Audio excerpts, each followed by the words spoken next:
Begado kapagaran na tetma kainan di Kanada inan kapajo hatra harium dominan kapajo sia-sia bui nan. Palingan kau hujat ulama Aceh, pemimpin Aceh. Putra kapagaran inan di Kanada inan. Pubak pobri atanyan ka kerja bu. Makaji kah mabuk sabi. Kata jut hujat ulama. Menyoboh kawa kena.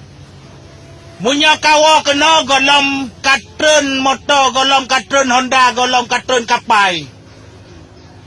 Kula lah ke di ke bangsa Aceh, bubicau tak bertutut ane mata ke. Kuna ronyo so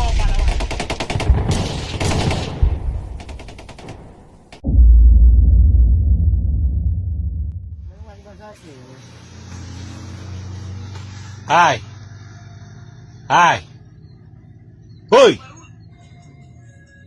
Kah yang kena buci urang pungoi Kanada? Kah yang hujat-hujat urang di Aceh no?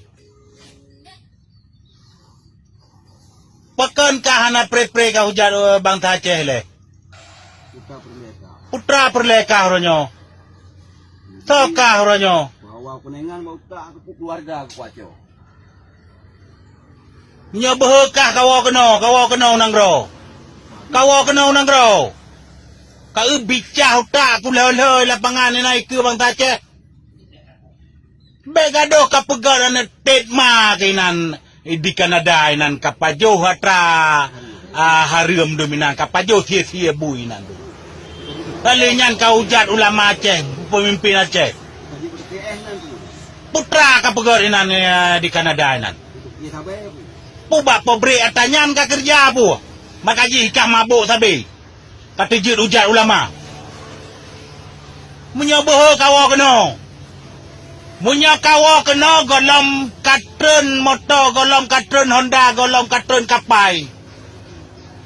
Kula lah ke di ke bangsa Aceh, bubicau tak bertutut ane mata ke.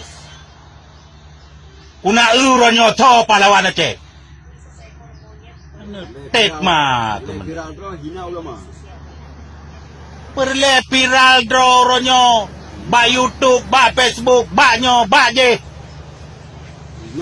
tapi hina ulama dengan cara kah teman ma ke kapubunan iya ke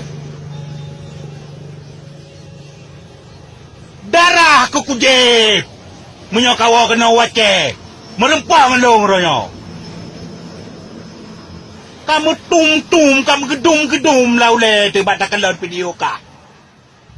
Memang kah? Anu,